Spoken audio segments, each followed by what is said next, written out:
Sejam bem-vindos ao nosso Momento Nota 1000. E a gente hoje vai falar de um texto, de uma obra bastante icônica na nossa literatura contemporânea, que é Quarto de Despejo, que tem como subtítulo Diário de uma Favelada, da Carolina Maria de Jesus. Talvez, muitos de vocês nunca tenham ouvido falar de Carolina Maria de Jesus. Ela não foi uma escritora convencional, muito pelo contrário. Ela não participou dos grandes círculos da literatura contemporânea no Brasil na época, em que ela estourou. Esse livro foi publicado em 1960 e ele rapidamente virou um best-seller. Foi traduzido para mais de 13 línguas. E da mesma forma como a Carolina surgiu e fez muito sucesso, ela também sumiu, E ela foi resgatada agora, recentemente, não está com muito tempo. Pode ter, eu acredito, eu posso aqui estar dando uma informação equivocada na data, mas eu acredito assim, que por volta de 2014, 2015, foi que se ouviu falar novamente em Carolina Maria de Jesus e nunca ouvi falar, tem gente que está dizendo, e no livro Quarto de Despejo, que é a única obra dela. Ela caiu, um texto dela caiu numa edição do Enem, se não me engano foi a edição de 2018, também, gente, perdão se eu estiver dando as datas aqui, dessas provas e disso um pouco equivocada aqui, porque eu tô com um problema chamado idade, que tá afetando a minha memória, certo? Mas, enfim, a Carolina ela foi resgatada, ela caiu na prova do Enem, ela é uma leitura obrigatória da prova da Unicamp. A Unicamp, como a FUVEST e algumas outras universidades, elas ainda têm aquele estilo de vestibular tradicional que cobra uma lista de leitura obrigatória. E esse livro está na prova da Unicamp, ou seja, a Carolina, o Quarto de Despejo, ele é uma obra que está com peso, no nosso cotidiano. Então, eu achei importante trazer ele aqui como uma véspera para o Enem, tanto pelo aprofundamento que nós podemos fazer de repertório, como também pelo conteúdo, pela temática que ela explora. Porque é muito, muito, muito, muito interessante a temática social que a Carolina conseguiu colocar dentro da obra dela. Mas vamos fazer aqui, primeiro, um pequeno histórico, para vocês entenderem esse livro, entenderem as temáticas que ela aborda, e para isso a gente precisa entender quem é Carolina, porque Quarto de Despejo é uma autobiografia, Então, diferentemente de outras histórias que eu trouxe para vocês aqui, nesse tempo de Momento Nota 1000, a gente não está falando de um livro de ficção, nós estamos falando de um diário. O gênero textual diário, ele tem características próprias. E o que nós vamos ver neste livro, Quarto de Despejo, são entradas de diário. A Carolina escreveu muito na vida, mas o Quarto de Despejo seleciona a época entre 1955 e 1960, certo?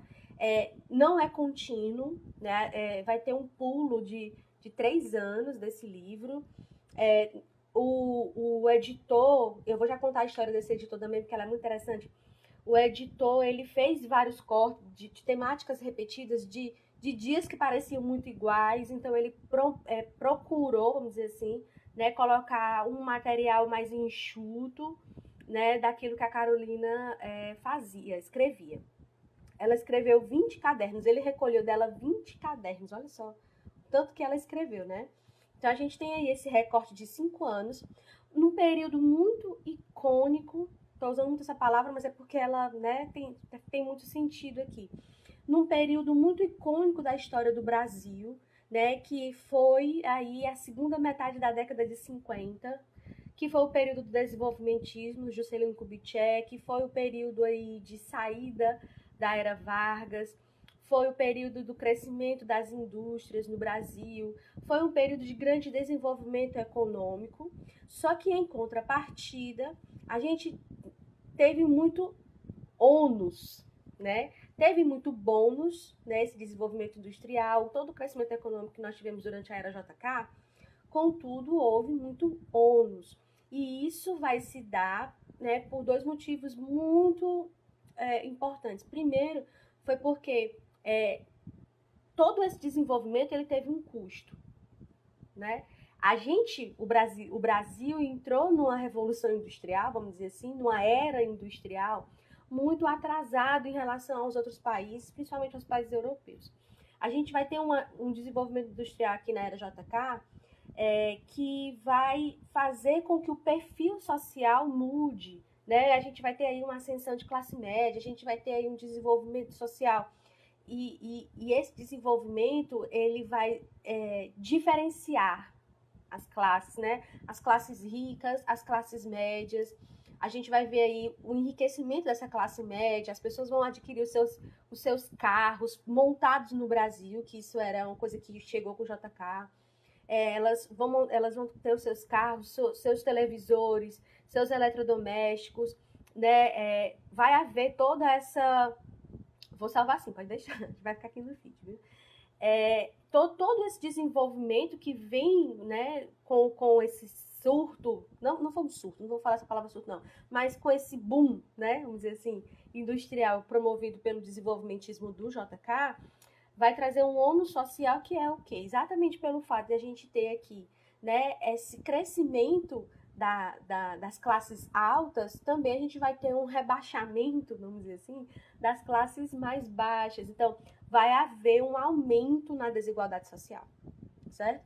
Então, isso... JK teve uma intenção, mas acabou por deixar o Brasil... Exatamente, né? Exatamente. Isso aqui é um dos ônus que a gente vai encontrar aí no período JK, né? A gente estuda a história... Se a gente estudar a história do Brasil nesse período superficialmente, a gente vai pensar assim, nossa, né? Foi o melhor período econômico do Brasil. Foi um grande período econômico, foi muito importante, né, para a história do Brasil. Houve, né, esse desenvolvimento mesmo, mas o que a gente pouco vê, né, é exatamente isso, essa disparidade social que vai ser muito forte, muito crescente, que vai se atenuar nos anos seguintes e vai ter um problema, vai gerar um problema gigantesco nos anos 80. Mas, né, vamos voltar aqui, né, para o nosso livro, e ela vai tratar exatamente esse outro lado, né, do desenvolvimentismo dos anos 50, que é o crescimento das favelas, o crescimento da pobreza, né, o problema da fome e da miséria. A Carolina, ela era mineira, nasceu no interior de Minas, mas ela foi para São Paulo para, né, como muitos brasileiros naquele período, e ainda hoje, mas naquele período era bastante, né? Aconteceu isso muito, esse êxodo rural, sair do campo para ir para São Paulo, principalmente, porque era onde havia esse parque industrial, era onde se havia, né, emprego. Mas aí a Carolina foi viver numa favela. Primeiro ela foi ser doméstica, e aí ela engravidou do primeiro filho, teve que sair da casa onde ela trabalhava, e aí ela foi viver na favela do Canidé, né? Para quem é cearense, esse nome não é estranho, né? A gente tem uma cidade aqui no interior do Ceará com esse nome, mas lá em São Paulo eles têm um bairro, que é o bairro do Canidé, que fica às margens do rio Tietê, e a favela do Canidé, no período em que a Carolina viveu, ela não existe mais hoje em dia, a favela, certo? Mas no período que a Carolina viveu lá, que nesses anos 40, 50, ela era a maior favela da cidade de São Paulo, né? Então, é muito interessante a gente ver aqui o seguinte, que ela consegue fazer um retrato da condição social do favelado. E é interessante a gente ter este retrato, né? Porque o que a gente conhece da favela e o que a gente conhece hoje de favela é uma coisa que a gente vê por causa da modernização, por causa do acesso à tecnologia, etc. Mas a gente não tem ideia do que era a favela dos anos 50, exceto por filme, exceto por novela, e é uma visão aí muito distanciada da gente. E a Carolina, ela faz esse retrato, como eu disse, é uma autobiografia, então ela conta o seu dia a dia. O subtítulo do livro já diz, é o Diário de uma Favelada, né, de como era o cotidiano de uma favela, das pessoas que estavam ali submetidas a diversas privações. E essas privações, elas vão forjar aí a literatura da Carolina, né?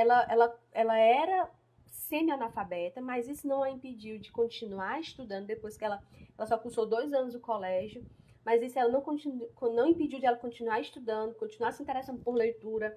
Ela tinha uma paixão quase obsessiva por literatura. Eu vou ler aqui uns trechos para vocês. Depois, desculpa, gente, teve um comentário aqui que eu não vi.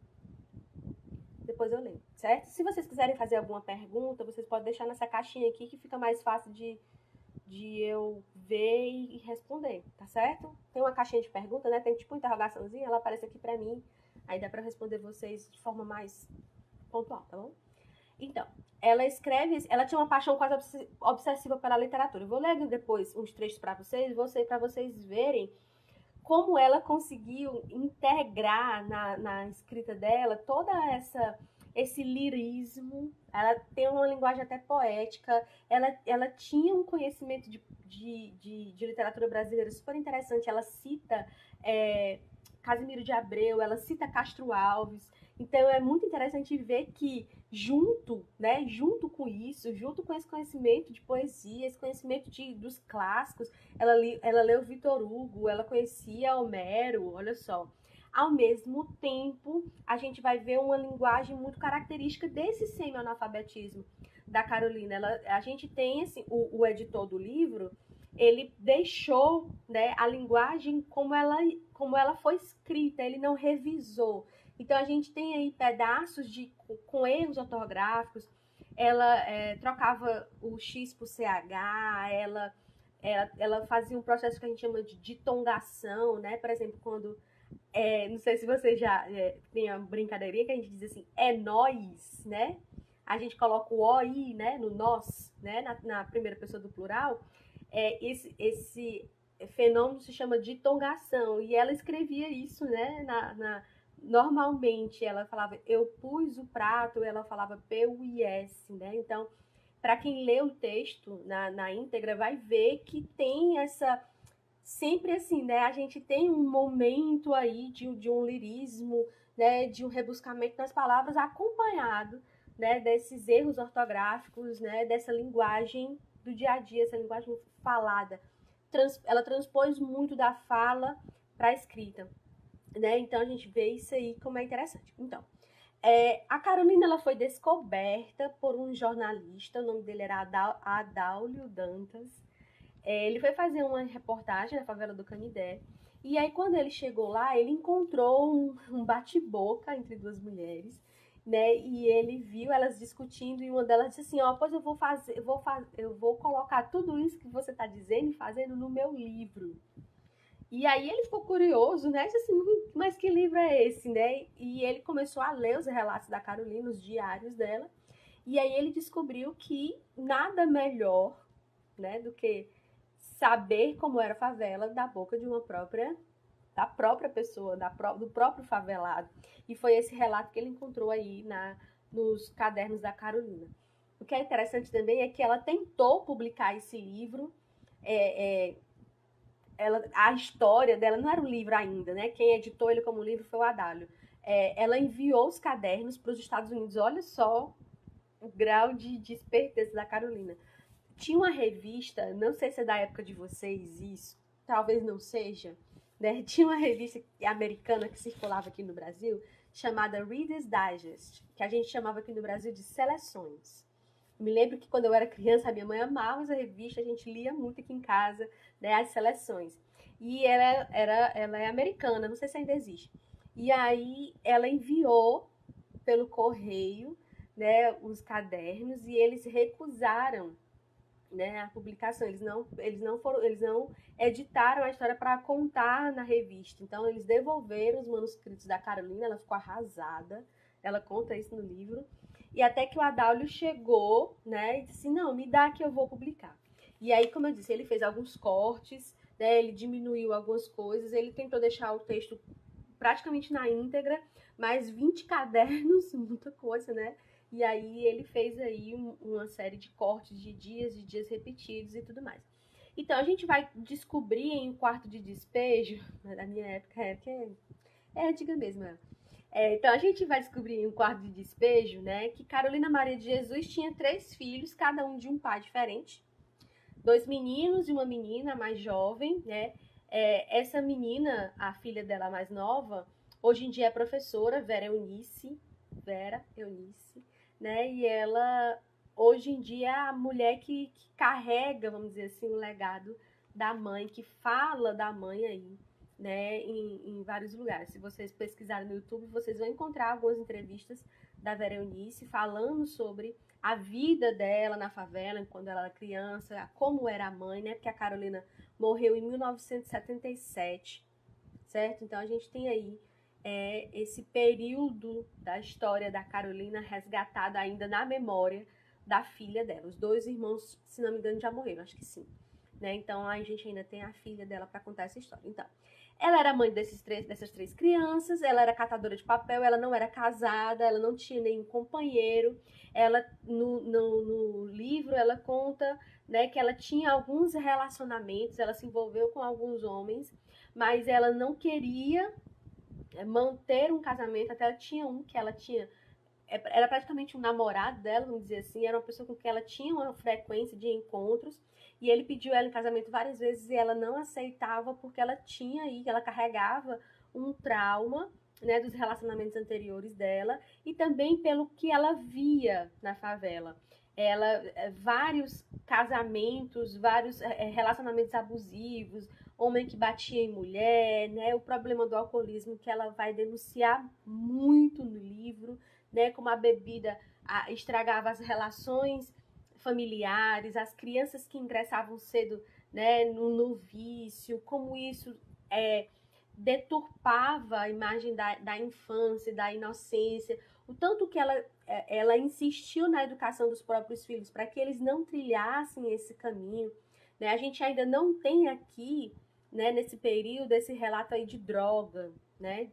Tráfico de droga, esse tipo de coisa. Então a gente vai ver aí que o que mais pegava, vamos dizer assim, né, de problemas nessas classes mais baixas, certamente era o problema do alcoolismo. E ela era uma coisa que ela tinha pavor dos homens que bebiam, das mulheres que bebiam, dos homens que quando bebiam batiam nas suas mulheres, dessas relações familiares tão conturbadas que as crianças muito jovens já eram expostas à bebida, já bebiam, eram expostas à violência, à pornografia. Então, tudo isso era uma coisa que ela denunciava. A Carolina tinha pavor de morar na favela. Ela chamava a favela de sucursal do demônio, né, de gabinete do inferno, né, de úlcera. Então a gente vai ver que esse ambiente para ela era um ambiente horripilante, né? Mas ela não tinha condição. E uma das coisas que a gente vai mais ver, talvez o maior sofrimento que a gente vai ver dia a dia nas entradas de dia da Carolina, seja o problema da fome, né? Então, como eu disse para vocês, ela tem aí uma relevância no tema social muito, muito importante. Então, falar sobre esse assunto, tratar dele com a firmeza e aquele negócio que a gente escuta muito falar hoje em dia, em lugar de fala, porque aí a gente tem que reconhecer que aqui há um lugar de fala, né? A Carolina viveu a situação, a pobreza, a miséria, principalmente a fome. Então, a gente tem aí essa questão muito importante e muito relevante na temática dela. Então, ela vivia então nessa favela, num lugar que ela odiava, num barracão de madeira, né? Talvez se vocês estiverem aí querem formar essa imagem na cabeça de vocês depois, dê uma pesquisada no Google, né? Ela cria esse ambiente, né? Esse microcosmo da favela. Ela vai então relatar para nós, né, seus leitores, como era o dia a dia de ser uma favelada, de ser uma catadora, de conseguir de dia o valor da janta da noite, no dia que ela não conseguia, os filhos iam dormir com fome. Então, eram dias de muito sofrimento, nos dias que ela não conseguia trazer a comida para casa, o dinheiro. Ela começa o livro relatando que a filha, né, precisa de sapatos novos, e porque os dela já se desgastaram e ela não tem como, porque o valor que ela conseguiu é muito inferior ao valor do sapato. Então ela diz que achou um no lixo, ela lavou, remendou e colocou na filha. Outra coisa também que é muito crua a narração dela é quando ela fala sobre buscar comida no lixo dos açougues, aqueles restos de carne que ficam grudados nos ossos. Então ela pegava esses ossos para fazer uma sopa para as crianças. E depois ela até acusa de forma muito veemente os donos dos açougues, né, de colocarem veneno junto com as carnes para que os favelados parem de fazer fila na porta do açougue. Né? Então a gente vai ver aí que era uma realidade muito crua, muito dura, porém ela ainda assim, em alguns momentos, intercala essa dureza com momentos de espontaneidade, de alegria. Né? Ela gostava de fazer letras de samba, né? Quando ela tava, se acontecia alguma coisa, ela fazia isso às vezes para zombar dos vizinhos, porque ela tinha muito atrito com a vizinhança dela, justamente por esse pensamento diferente que ela tinha. Ela não era uma mulher acomodada, como eu disse, ela odiava a favela. Então, ela sonhava com um dia que ela conseguiria sair dali. Ela não se acomodou, ela não sofreu. E aqui eu quero comparar essa obra com outra para vocês entenderem. Ela não sofreu o intempério, vamos dizer assim, daquele espaço. Né? Ela não ficou determinada naquele espaço.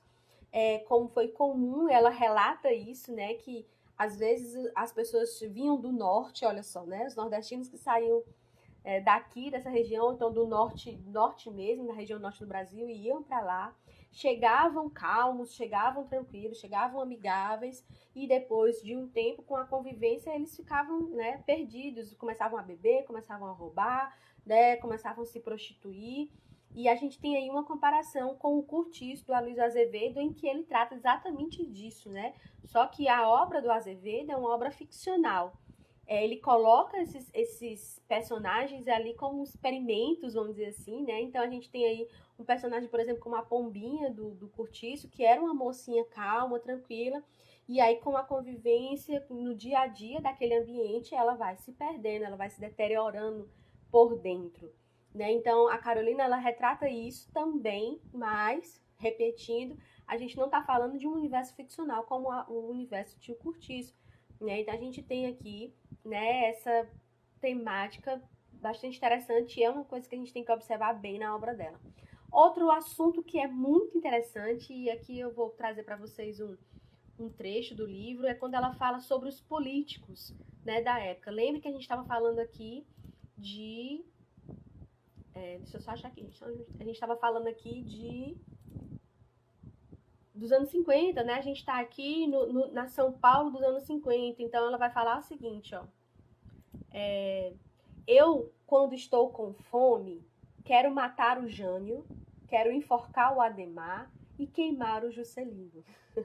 As dificuldades cortam o afeto do povo pelos políticos. Então, a Carolina era muito politizada, ela sabia o que estava acontecendo. Ela dizia, ó, os políticos só aparecem aqui nas épocas eleitorais. Né? Então, quer ver político das caras na favela, na época da eleição. E aí ela fala, né? Olha os personagens da política da época da Carolina. Ela queria matar o Jânio, que era o prefeito de São Paulo na época, né? Jânio Quadros, que depois se transformou em presidente do Brasil, vamos lembrar aí dessa história. Quero enforcar o Adhemar, que é o Adhemar de Barros, que foi prefeito e também foi governador de São Paulo, nessa época que ele era governador, e queimar o Juscelino, olha aí, né?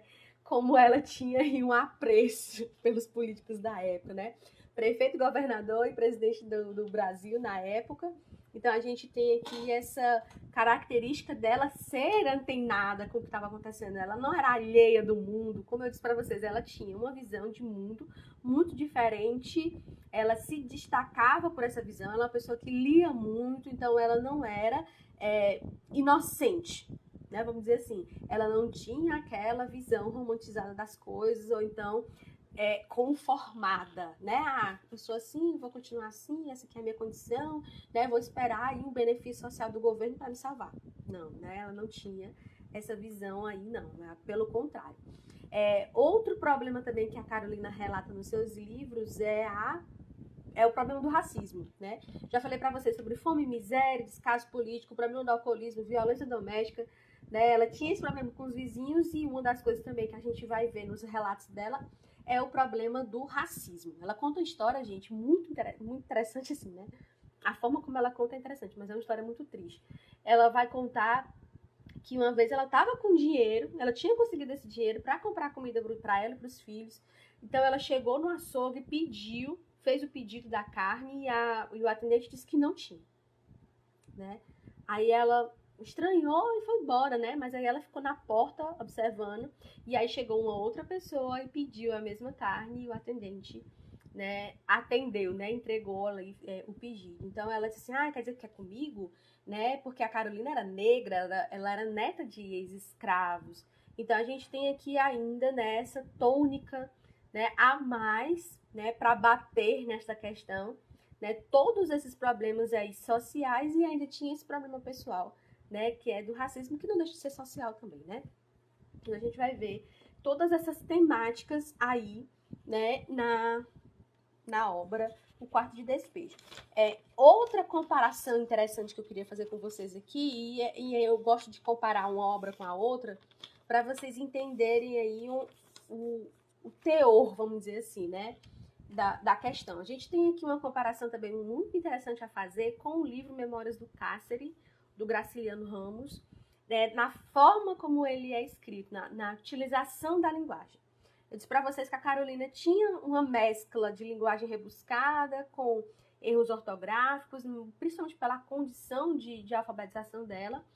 E a gente vai ter em Memórias do Cárcere do Graciliano Ramos também uma autobiografia, um recorte, na verdade, na biografia do Graciliano, onde ele vai falar, né, do período em que ele ficou preso na época da ditadura varguista, né? Então, é um livro pesado, né, porque ele vai contar os dias dele na prisão, né, de quando ele foi preso e ele foi transferido para uma penitenciária, depois foi para uma colônia. Então, é uma linguagem que ele carrega na crueza do negócio, até porque foi um momento muito forte, muito impactante, né, de sofrimento. Então, a gente vê aí a questão, né, esse resgate da memória, né, do Graciliano, e a gente vê isso também, né, em Quarto de Despejo. Eu tô falando aqui Quarto de Despejo o tempo todo, né, mas eu quero contar para vocês por que a obra tem esse nome, né? Por que Quarto de Despejo? A gente sabe que é despejo, né? Que é ser despejado. A pessoa vai quando a pessoa é expulsa de um lugar, né? Mas o que é um quarto de despejo? E ela explica, e ela cita esse termo várias vezes durante o livro, quando ela diz assim, ó, devo incluir-me porque eu também sou favelada. Eu tô lendo aqui uma entrada de diário do dia 20 de maio. Sou rebotalho, estou no quarto de despejo. E o que está no quarto de despejo ou queima-se ou joga-se no lixo. Ela faz a comparação, assim, ela até diz assim, São Paulo parece é como se fosse uma casa, né? É como se fosse uma casa. O palácio é a sala de visitas, o palácio do governador, né? Palácio dos Bandeirantes, lá em São Paulo. O palácio é a sala de visitas. Deixa eu achar aqui de novo para mostrar para vocês. Cadê? Só um minutinho, gente. Eu perdi. Acontece.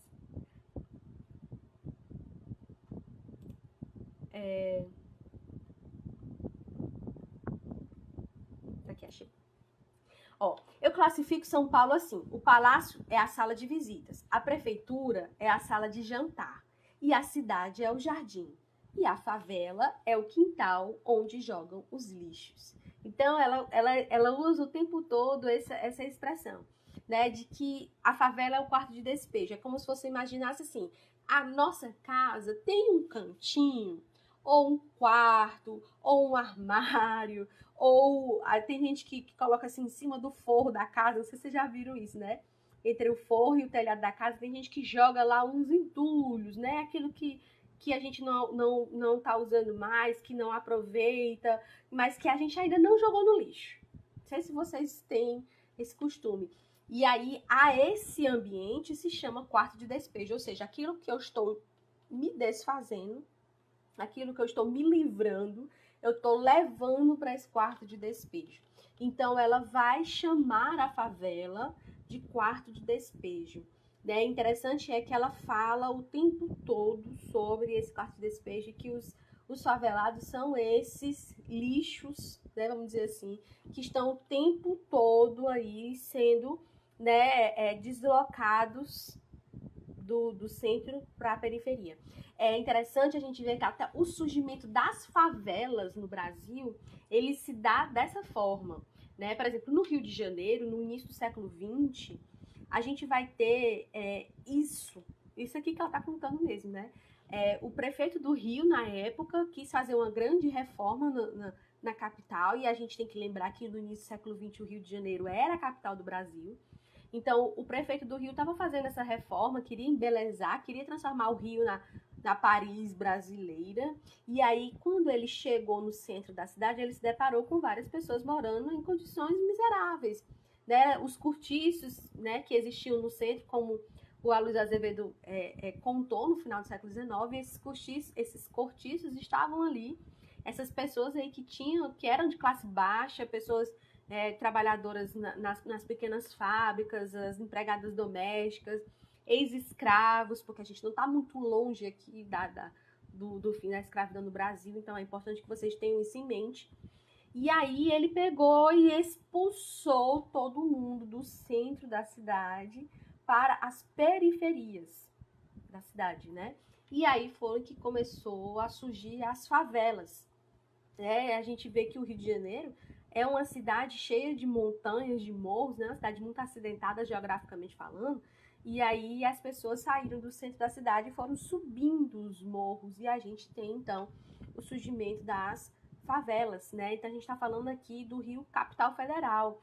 Com São Paulo não foi diferente, até porque São Paulo, nesse mesmo período aí, no início do século XX, primeira década do século, os anos 20, São Paulo vai ser marcada por esse êxodo, né? As pessoas vão sair do campo por causa do problema, né? do fracasso, ou da decadência, melhor dizendo, da decadência da agricultura do café. Então, as pessoas que moravam ali no campo, que viviam nas áreas rurais, vão sair de lá e vão para a cidade atrás de emprego, atrás de melhores condições de vida. Então, São Paulo vai ter um surto populacional gigantesco nessa época. A gente está falando aqui dos anos 20, certo? Então, quando a gente chega aqui nessa época, quando Carolina está falando da São Paulo superlotada, da São Paulo enlameada, da São Paulo sem saneamento básico, da São Paulo com esse descaso político com os mais pobres,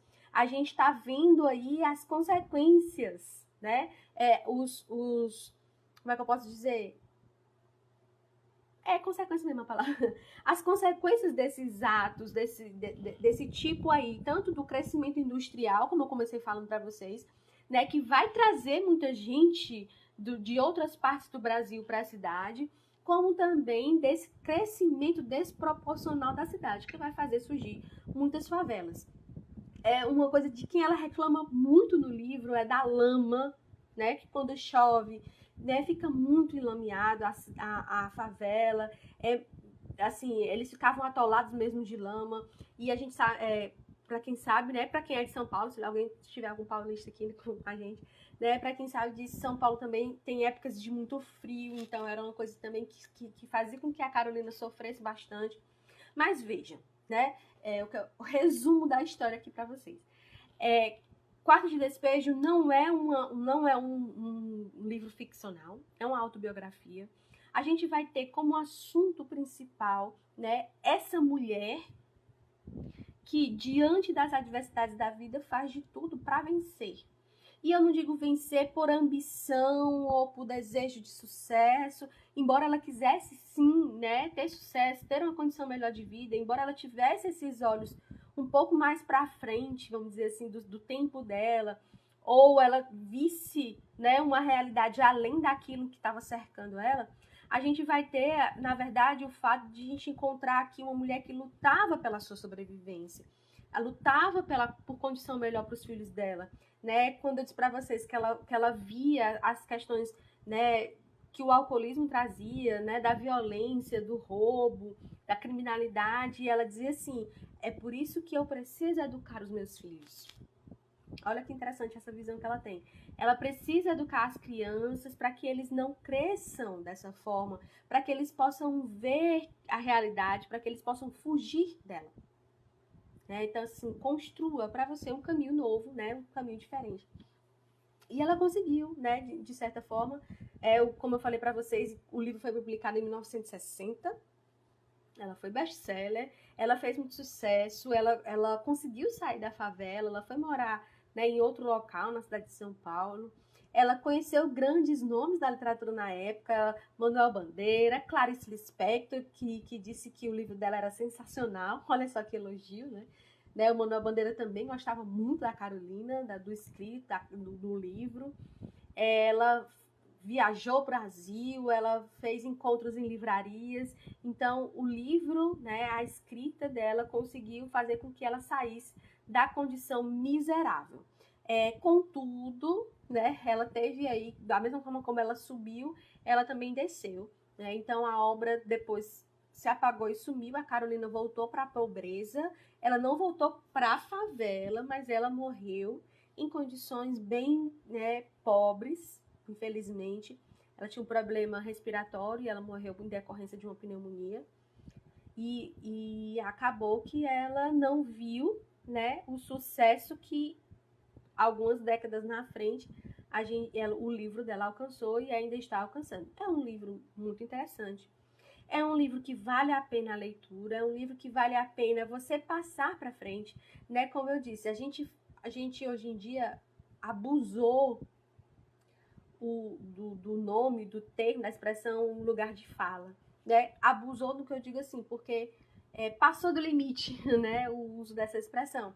Mas a gente tem que dar lugar às pessoas que realmente sofreram na pele determinadas situações, né? A gente pode só imaginar quando a gente não viveu aquilo, mas quando a gente escuta de alguém que realmente viveu aquela situação, a gente tem um novo olhar, uma configuração nova, né, a respeito de determinados assuntos. E é isso, por isso que é tão importante ter mesmo, né, obras como essa na nossa literatura.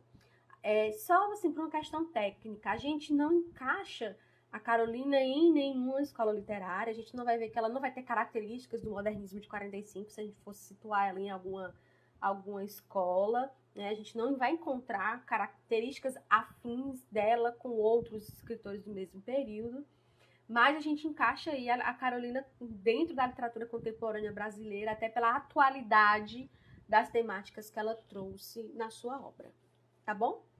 Qualquer dúvida pode nos chamar aqui, que a gente está sempre disposto a responder qualquer pergunta. Tá bom, gente?